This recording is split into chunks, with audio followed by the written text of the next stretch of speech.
Hello दोस्तों। आपको पता होगा कि इस वक्त चैट जीपीटी और एआई ने हर फील्ड में अपना हंगामा मचाकर रखा हुआ है। एक्सेल में भी हम बहुत सारी प्रॉब्लम्स को चैट जीपीटी के थ्रू सॉल्व कर सकते हैं, लेकिन क्या आपको पता है कि चैट जीपीटी हमारी एक्सेल की लैंग्वेज को भी कोड कर सकता है। जैसे पावर क्वेरी में हम एम लैंग्वेज यूज करते हैं, पाइथन लैंग्वेज हो गई, एसक्यूएल लैंग्वेज हो गई। चैट जीपीटी इन सारी लैंग्वेज को भी कोड कर सकता है। एक छोटा सा एग्जाम्पल आज हम देखते हैं और एग्जाम्पल के थ्रू समझने की कोशिश करते हैं। यहाँ पर मेरे पास एक डेटा है जिसमें मेरे पास देखिए नेम का कॉलम है, यहाँ पर मेरे पास एक डिपार्टमेंट का कॉलम है और एक मेरे पास यहाँ पर ज्वाइनिंग डेट का कॉलम है। अभी मेरे पास जो यहाँ पर नेम का कॉलम है उसमें आप देखो बहुत सारे नेम्स यहाँ पर कैसे हैं, लोअर केस में है, कुछ अपर केस में है, कुछ अपर और लोअर केस में मिक्स है। मेरे पास जो ज्वाइनिंग डेट है, मेरा बॉस चाहता है इस ज्वाइनिंग डेट में मैं 10 दिन ऐड कर दूं। जो यहाँ पर ज्वाइनिंग डेट शो हो रही है वो 10 डेज ऐड होकर शो हो। इसी तरीके से यहाँ पर जो डिपार्टमेंट आ रहे हैं, मुझे यहाँ पर हर डिपार्टमेंट में कितनी ज्वाइनिंग्स आई हैं वो शो करना है। अब ये सारा काम हम करेंगे पावर क्वेरी की हेल्प से। अब पावर क्वेरी में अपने डेटा को लेके कैसे जाना है, इसको हम पूछते हैं चैट जीपीटी से। हम आते हैं अपने चैट जीपीटी पे। मैंने पहले से ही यहाँ पर चैट जीपीटी पे एक क्वेश्चन डाल रखा था, how to upload my Excel data in Power Query. आप यहाँ पर देखो चैट जीपीटी पे मैसेज करने का एक यहाँ पर बॉक्स आ रहा है। आपका जो भी क्वेश्चन है आप यहाँ पर टाइप करो और उसके बाद यहाँ पर एक एरो आ रहा है, इस एरो से उस मैसेज को सेंड करो या फिर आप एंटर कर दो तो आपके पास चैट जीपीटी आपको आंसर देगा। यहाँ पर मेरा देखिए पहले स्टेप पे कह रहा है ओपन एक्सेल, ठीक है। उसके बाद कह रहा है ओपन पावर क्वेरी, ठीक है। पावर क्वेरी ओपन करने के लिए क्या कह रहा है, कह रहा है डेटा में जाना है, हमें एक्सेल रिबन में डेटा में जाना है, फिर फ्रॉम टेबल रेंज में जाना है, फिर वहां से हमें अपने डेटा को पावर क्वेरी में लेके जाना है, फिर एडिट क्वेरी में जाना है, लोड डेटा में जाना है, चूज लोड लोकेशन पे जाना है, फिर रिफ्रेश डेटा पे जाना है। चलिए अभी जैसा जैसा हमें चैट जीपीटी ने गाइड किया है वैसा ही हम अपने एक्सेल में करते हैं। हम आते हैं अपने एक्सेल में। एक्सेल में हमें कहाँ पे जाना है, एक्सेल में हमें जाना है डेटा में। डेटा में हमें जाना है फ्रॉम टेबल रेंज में। ये आ रहा है आपका गेट एंड ट्रांसफॉर्म डेटा का सेक्शन, जिसमें हमें कहाँ पे जाना है, फ्रॉम टेबल रेंज में जाना है। फ्रॉम टेबल रेंज में जाएंगे, ये एक और बॉक्स आ रहा है क्रिएट टेबल। यहाँ पर आपको सिलेक्शन पूछ रहा है, आपका जो सिलेक्शन है डेटा का आप देख लो सिलेक्शन करेक्ट आ रहा है तो यहाँ से ओके करो। ओके करने के बाद जो आपका डेटा है वो कहाँ पे अपलोड हो जाएगा, आपका डेटा पावर क्वेरी पैनल में आ जाएगा। ये देखिए आपका डेटा यहाँ पर पावर क्वेरी पैनल में आ गया है। अब देखिए अब यहाँ पर हमें क्या करना था, हमें सबसे पहले क्या करना था, हमारा जो नेम आ रहा है उस नेम को हमें अपर केस में करना है, ठीक है। अपर केस में करने के लिए आप क्या करोगे, जो पावर क्वेरी में लैंग्वेज होती है वो एम लैंग्वेज यूज होती है। तो अभी आप यहाँ पर देखो वो कैसे, आप देखोगे अभी यहाँ पे क्या कोडिंग है। आप होम में जाओगे, यहाँ से जाओगे एडवांस एडिटर। जब आप एडवांस एडिटर खोलोगे तो आप देखोगे यहाँ पर ये कोड होकर आया हुआ है, जो आपका प्रोसेस हुआ है वो यहाँ पर कोड होकर आया है।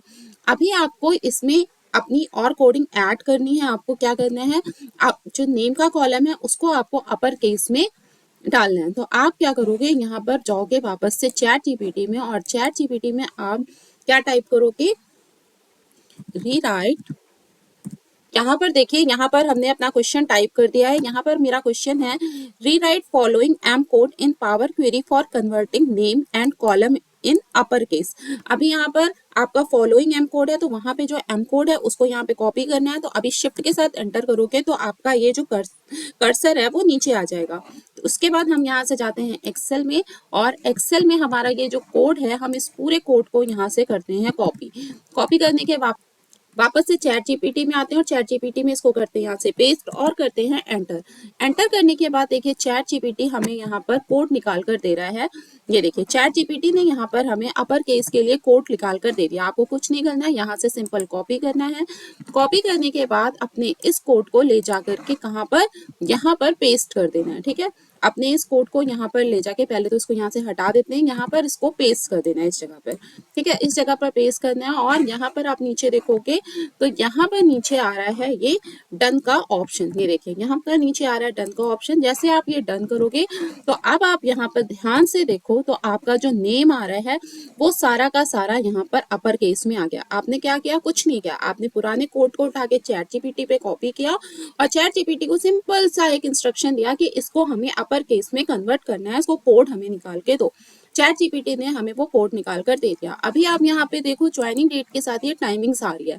अभी हमें क्या करना है, इस ज्वाइनिंग डेट को पहले क्या करना है, डेट फॉर्मेट में करना है। ठीक है, तो इसके लिए हम फिर से यहाँ पर क्वेश्चन करेंगे चैट जीपीटी को। चैट जीपीटी में हम वापस से क्वेश्चन लिखेंगे।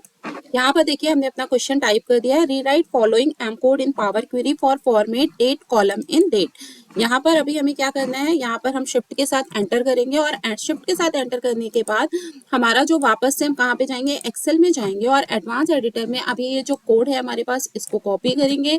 कॉपी करने के बाद वापस से हम कहाँ जाएंगे, चैट जीपीटी में जाएंगे और चैट जीपीटी में अपने इस कोड को यहाँ पर पेस्ट करके एंटर कर देंगे। एंटर करने के बाद अब ये देखिए चैट जीपीटी हमें वापस से एम कोड को रीजनरेट करके दे दिया। अब यहाँ से हम अपने कोड को वापस से जो है क्या करेंगे, कॉपी करेंगे और कॉपी करने के बाद हम क्या करेंगे, फिर से जाएंगे अपने एक्सेल में और एक्सेल में अपने इस कोड को यहाँ पर पेस्ट करेंगे और यहाँ से नीचे इसको हम क्या कर देंगे, डन कर देंगे। ठीक है, डन करने के बाद आप देखिए, अब आप देखो यहाँ पर जो आपका ज्वाइनिंग डेट और टाइम के साथ आ रहा था, अभी ये यहाँ पर कैसे आ रहा है, सिर्फ और सिर्फ डेट फॉर्मेट में आ रहा है। अभी हमें यहाँ पे क्या करना है, 10 डेज ऐड करना है। तो 10 डेज ऐड करने के लिए वापस से फिर से हम चैट जीपीटी में जाते हैं और चैट जीपीटी में फिर से हम अपने क्वेश्चन को टाइप करते हैं। वापस से हमने यहाँ पे अपने क्वेश्चन को टाइप किया है, rewrite following M code in Power Query for date column to add 10 days. अब यहाँ पर हम वापस से फिर से कहाँ जाएंगे, एक्सेल में जाएंगे और अपने जो कोड को है वहां से कॉपी करेंगे। एडवांस एडिटर में जाएंगे और एडवांस एडिटर से हम अपने इस कोड को यहाँ से कंट्रोल सी से कॉपी करेंगे और कंट्रोल सी से कॉपी करने के बाद फिर से हम वापस चैट जीपीटी में जाएंगे, अपने कोड को यहाँ पे पेस्ट करेंगे और एंटर करेंगे। एंटर करने के बाद चैट जीपीटी हमें वो 10 डेज ऐड करके यहाँ पर कोड जनरेट करके देगा और इस कोड को हम यहाँ से सिंपली क्या करेंगे, यहाँ से कॉपी करेंगे और कॉपी करने के बाद वापस से अपने एक्सेल में आएंगे और एक्सेल में यहाँ पर जो हमारा ये कोड है इसकी जगह पर हम अपने उस कोड को यहाँ पर पेस्ट करेंगे जो चैट जीपीटी हमें जनरेट करके दिया है और उसके बाद यहाँ से हम जाएंगे नीचे और नीचे यहाँ से करेंगे डन। डन करने के बाद अब आप यहाँ पर देखो, आपका यहाँ पर ये आ रहा है 15 जनवरी। अब यहाँ पे आप इसको रीचेक कैसे करोगे, रीचेक करने के लिए आप यहाँ साइड में देखो, ये यहाँ पर आपके पास स्टेप्स आते हैं। अब जो जो आपने स्टेप यहाँ पर अप्लाई किया वो स्टेप यहाँ पर आ रहा है। अभी देखिए यहाँ पर अपर केस आ रहा है, एट 10 डेज आ रहा है, चेंज टाइप आ रहा है। अभी आप यहाँ सोर्स में जाओ तो जो आपका सोर्स डेटा था वो क्या था, 5 जनवरी था। ठीक है, अभी यहाँ पे एट 10 डेज में आओ तो एट 10 डेज में देखो आपका यहाँ पे ये 15 जनवरी हो गया। मतलब आप जो चेंज कर रहे हो वो चीज यहाँ पर चेंज होकर आ रही है। अभी यहाँ पर हम आपको एक थर्ड और एग्जांपल लेके दिखाते हैं। यहाँ पर हमें करना है, यहाँ पर हमें डिपार्टमेंट्स को काउंट करवाना है कि किस डिपार्टमेंट में कितनी ज्वाइनिंग्स आई है, मतलब एसएमपी डिपार्टमेंट और एचआर डिपार्टमेंट्स की कितनी ज्वाइनिंग है। ठीक है, वापस से हम चैट जीपीटी से ये क्वेश्चन करते हैं। यहाँ पर हमने अपना क्वेश्चन लिख लिया है, rewrite following M code in Power Query for department column to add नहीं, यहाँ पे टू काउंट आएगा। ठीक है, टू काउंट डिपार्टमेंट्स। ठीक है, उसके बाद हम यहाँ पे शिफ्ट के साथ एंटर करते हैं और अपने जो कोड को है यहाँ पर पेस्ट करते हैं, कंट्रोल वी से एंटर करेंगे। एंटर करने के बाद हमें चैट जीपीटी यहाँ पर एक और कोड जनरेट करके दे रहा है। आपके देखिए, अब इस कोड को हम सिंपली यहाँ से कॉपी करेंगे। कॉपी करने के बाद वापस से हम जाएंगे कहाँ पर, एक्सेल में जाएंगे और एक्सेल में हमारे पास जो ये कोड है इसकी जगह पर हम चैट जीपीटी ने जो कोड जनरेट करके दिया उसको कंट्रोल वी से यहाँ पर पेस्ट किया और यहाँ नीचे से हमने इसको किया डन। डन करने के बाद अब आप देखो यहाँ पर ये एसएमपी डिपार्टमेंट और एचआर डिपार्टमेंट्स को यहाँ पर ये काउंट करके दे रहा है। एसएमपी में 6 ज्वाइनिंग्स आई हैं और एचआर में यहाँ पर 5th ज्वाइनिंग आई है। आपको वापस से किसी और स्टेप में जाना है तो आप यहाँ से वापस किसी और जिस स्टेप में जाना चाहते हो, जैसे आपने पुराने स्टेप पे जाना है तो आप यहाँ से जा सकते हो। आप यहाँ से वापस आ जाओगे, आपको काउंटिंग चेक करनी है, काउंट डिपार्टमेंट्स, आप यहाँ से देख लो काउंट डिपार्टमेंट्स आ गए।